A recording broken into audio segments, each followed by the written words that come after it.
Hello everybody, my name is Troublemaker. This is the Wargame Cup 2012 coverage.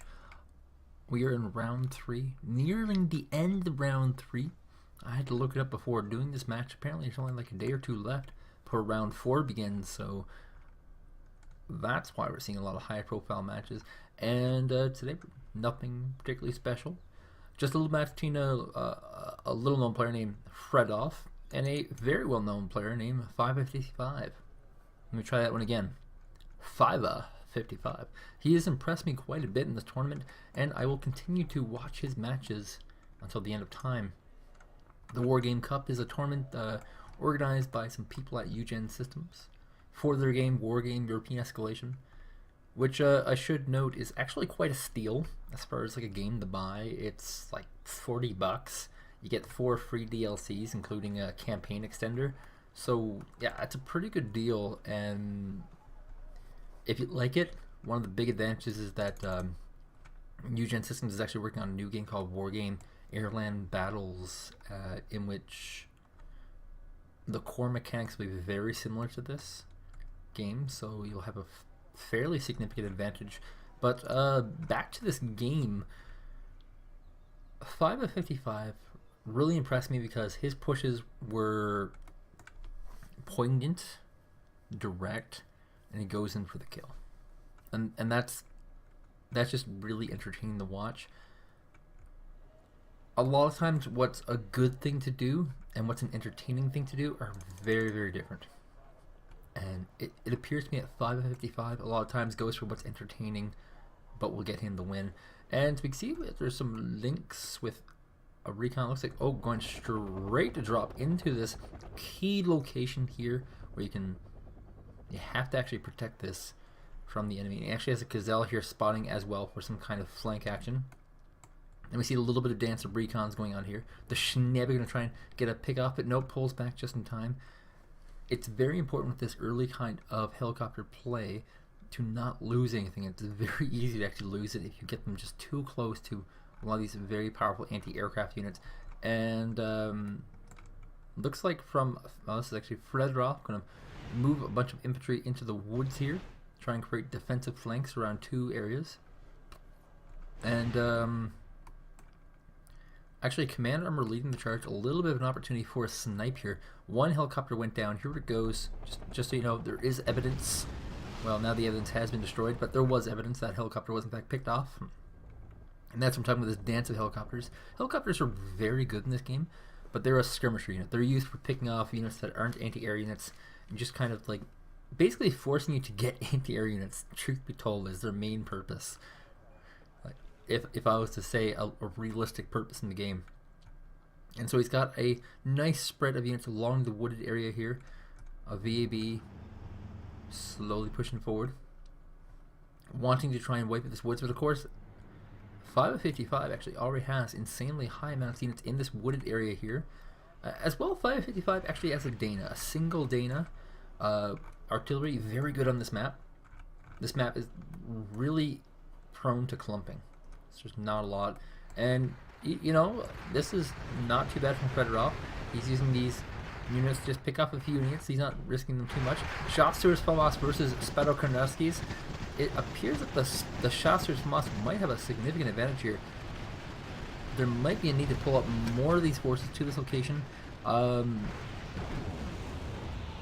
he not command? There's no command armor here in Delta. There's no command armor anywhere for fiva55. There's one sitting here, one sitting here. It looks like he's not wanting to get cheese out of the tournament. And this is pretty common with higher level players. They won't place their command armors immediately just because they don't want to risk it.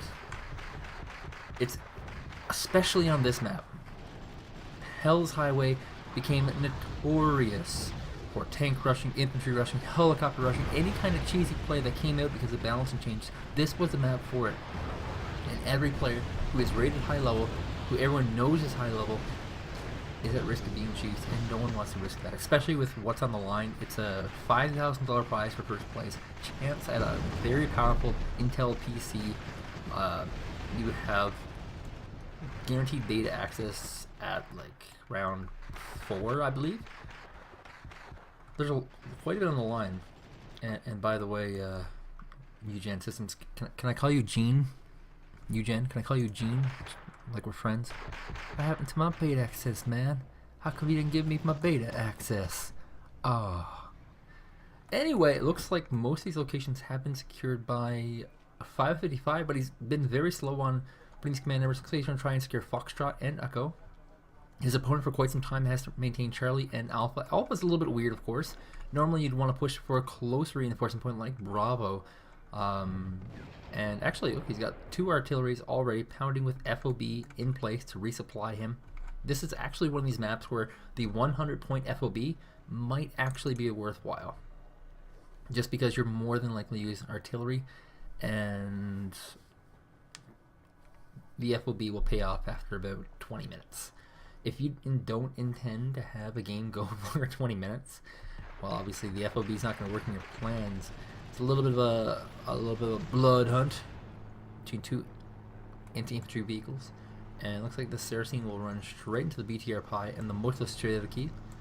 Of course, these are both routed, so actually this might be a decent win for the Saracen if he can get lucky. No, it looks like it's actually panicking already. This BTR Pi is just becoming too much, and it will in fact go down. There's another little battle going on around here somewhere. I can hear the bullets firing. Where is it? Ah, here we go. A few tanks, actually all the tanks unloading in that one poor Fuchs. Like, just imagine being that guy, just walking into the woods one day. It's like, oh, I think it's safe out, and then like 20 different tanks in all different flanks unload on you. That's gotta suck. And so it looks like most of Fredauv's little sneaky plays have been pretty well cleaned up. There's still a Saracen floating around here. There's actually like 6 TPC Fuchs trying to wrap all the way around to Hotel, probably hoping for an FOB snag, but there is no FOB for fiva55. He's actually got some URALs coming up, wanting to resupply all these units. This T-80U is actually out of rockets. T-80U, of course, is one of the most expensive tanks in the game. A nice alignment of anti-tank weapons here. The Bradleys and their I-tow rockets. We hate Bradleys. They're so cheap. Lots of Afghanskis coming up from fiva55 as he sort of looks like he's preparing for a little bit of attack. He's got a lot of generally considered to be aggressive vehicles here. Lots of tanks, lots of tank destroyers. Tu-55 is quite defensive though. And I mean, I'm used to fiva55 rushing. I'm not sure if he's going to do this for the entire tournament, just because once he gets to a certain level, like, he's not going to be able to pay out. And right now he has a very, very serious advantage as far as points go. But this guy is just, he is not playing like a normal person would. A normal person who is winning would, you know, secure Delta here with infantry and anti-air, and then bring another command armor in here, and then just wait 20 minutes, and then they would come out with a bunch of more defensive units and continue to defend higher, or get a lot more artillery, expensive artillery, and win that way. But that's just not really a part of this guy's style. This guy likes to kind of like just punch you in the face with a BTR-60 Pi. And finally the Saracen has been found. The T-55s should be able to help clean this up, and yes they do. And this BTR-60 Pi, there is a little town here which the Motostrelki can in fact go into, which will give it supreme cover and actually intercept all reinforcements, and that's actually exactly what he's going to do. He's going straight for this little fortified building area, and he might be able to do quite a bit of damage with this. We're seeing roughly double the score here for fiva55. His opponent, not really of high caliber and quality, not compared to, and that's one of the weird things about this round. A lot of opponents, of higher rated opponents, have actually been getting very close to getting wiped out in this round. There are enough games of these players on the internets to see their playstyles and see what they're about, and it's been very hard for a lot of people to stay in this tournament just because there's a lot of people creating anti-them builds, very specific to their type. And it's one of these interesting things where as the tournament progresses more and more, these players are going to have to radically change their styles. And they're going to have to practice something effective to try and deal with it. And it looks like we have a 3 TPC Fuchs going to run to the Prizzigigle, brought to you by PTR-60 Pi, sponsor the Prizzigigle. And unfortunately it looks like TPC Fuchs will get spotted before it can run in and get killed off by these Afghanskis. That's a joke, of course. He's going to go and try to kill command armor. And will these two meet? Is the question. The TPC folks stuck in mud. And, oh, they're both winding up at each other. And looks like the TPC folks, Yager deployed, kills them all. You gotta reload them, of course, so that he can move forward with them again. Small victories. Lots of small victories.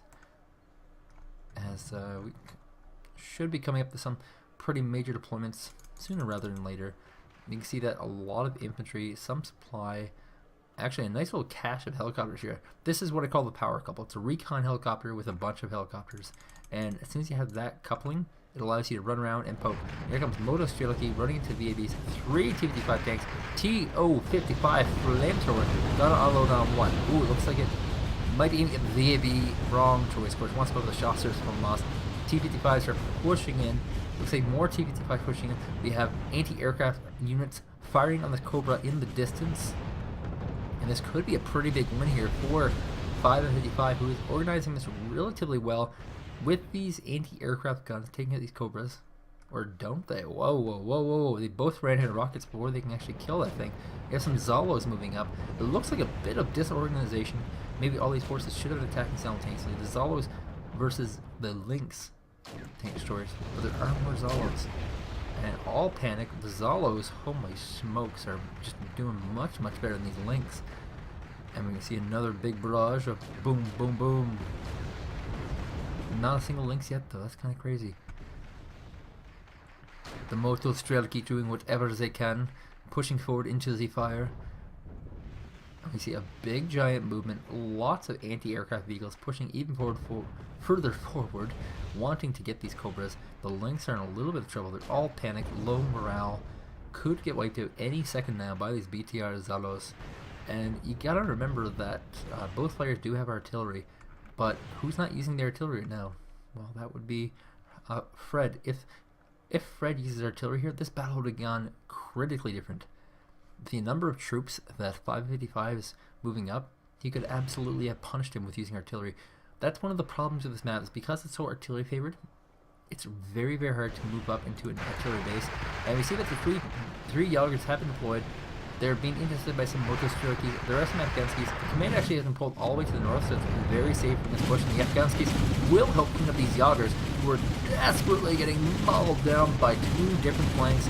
We call this a flanking maneuver, when you get attacked from the front and behind. They're actually surviving quite well, though, but they should get it. If they can survive this, it would be absolutely game-breaking and shocking. The Afghanskis have a superior range on them, and we'll be able to snipe these down. There's not much they'll be able to do with this. Back to the main theater of war, we said lots of Moto Strelcis, BTR Zalos all moving up, and they've actually cleared out most of this Bravo location, which wasn't a base in the first place, but it is a further pushed forward location for fiva55, who is now in striking range of Charlie, which is kind of scary because that's really the only base. And look at this, he actually already has infantry in position here to strike at this location and cut off any kind of escape into the wild. So very good play by fiva55. It's not just random rushing. And I think a lot of people who play this game and get rushed in, and they get rushed by like helicopters or tank destroyers, and they get really upset when they lose to a player. But when you're looking at players of this caliber, it's not about how much they have. It's about this kind of management they do. And so this was a very, very successful rush by fiva55, and you know, like a bad rusher doesn't know where to follow up from here. He'll do a very good rush, and then he'll kind of break apart. And we've seen it actually a lot in these rounds. A lot of these people trying to cheese out top players have done some really spectacular rushes that have been very crippling against the playstyles of these top players. By the way, Yalgar's definitely going to take out these Brzigiglas, because they are the Igla anti-air unit.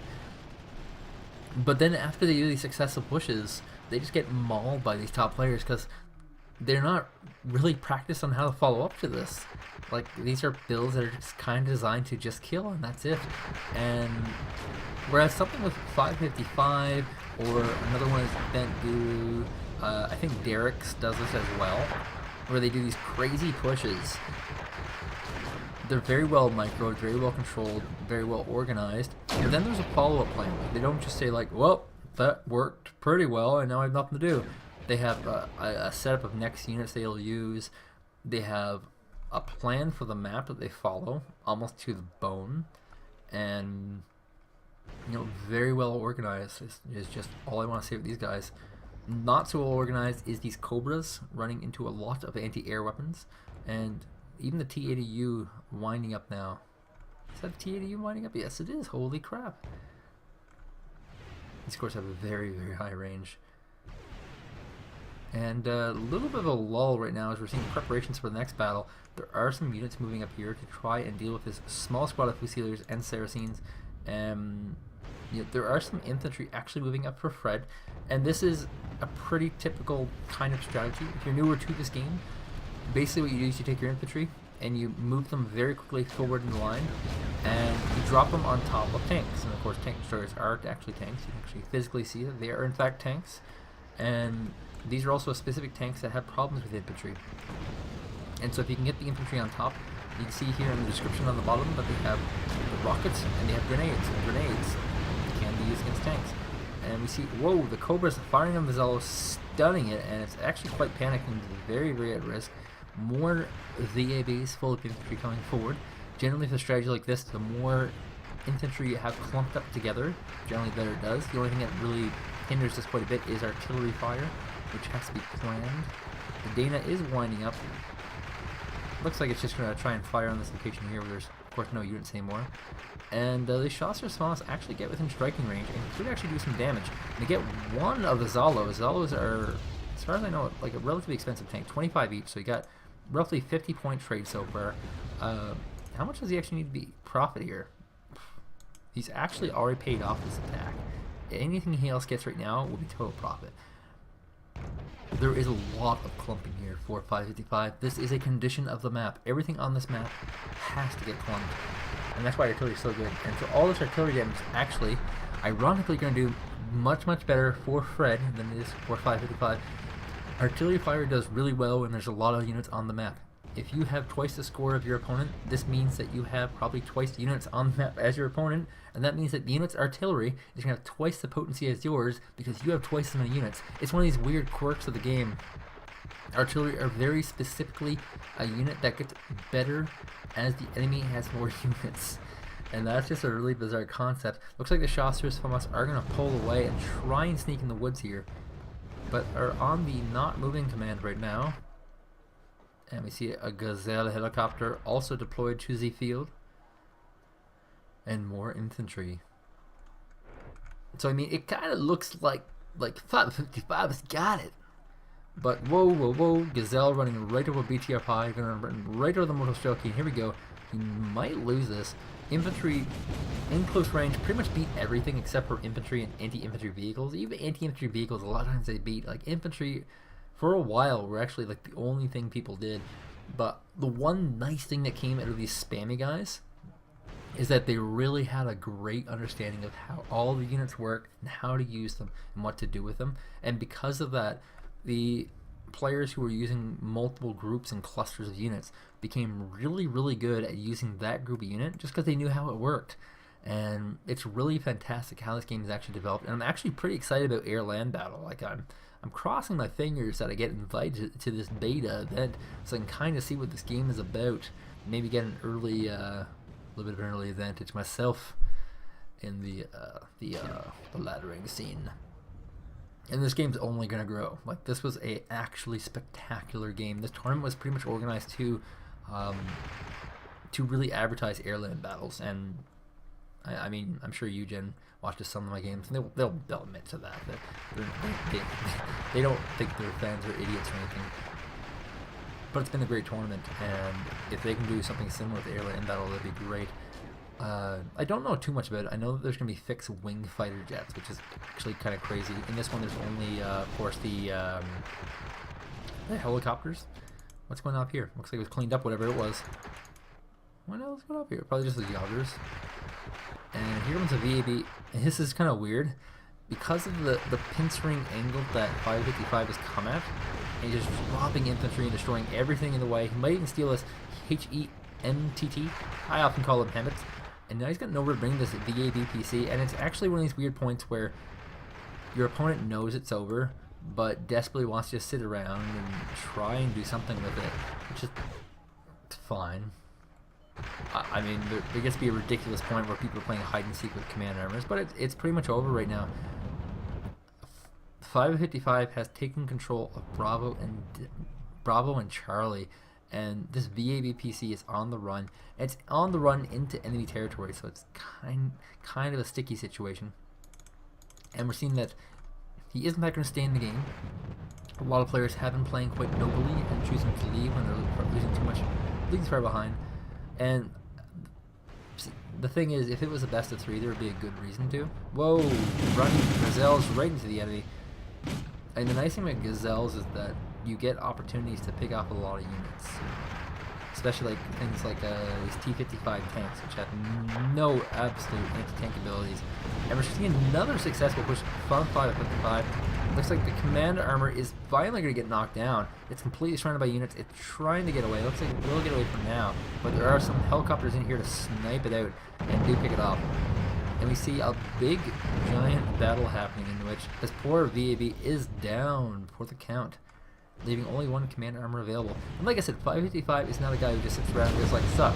You know, he's got a 1,200 point lead, and now he's just slowly pushing his force forward, but he is pushing them forward.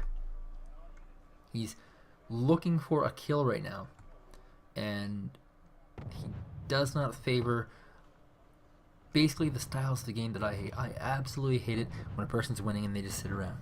It is strategically viable, and it is strategically sound that you just sit around and do nothing but fortify your location while you're in the lead. And if you're new to the game, like, that's actually a smart idea. If you have a lead, you should fortify that lead by expanding to like another location, getting more units. All these sort of tactics are great, but they're damn near not as interesting as doing something like this, where you're rushing with all your units and trying to take the enemy base. And that's just the spirit of RTS to me, is these crazy rushes. A lot of people hate rushes.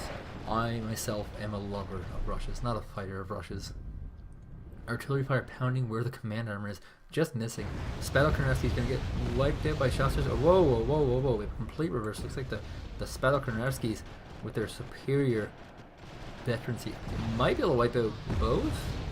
No, the Fusiliers looks like they're going to take them out, but T-55s and Scots dropping in lots more units to go. Fusiliers take out a single T-55. Spadokernevsky does wipe out the anti-infantry vehicle. We have tank destroyers getting shelled out and destroyed by Danas. That's weird. And Spadokernevsky take out the last squad. There's really not a lot left on the map. Only a few minutes left in the game, and he's actually going to throw the command out. He doesn't want to leave. I guess technically, if he's not max level, which he isn't, he could get experience for this game. Actually, something I would never thought about. fiva55 has been very impressive. You know, to me, he's a top 16 player, and if he gets further than that, that's great. But I honestly, this guy will make it top 16 very easily. He's a very good player.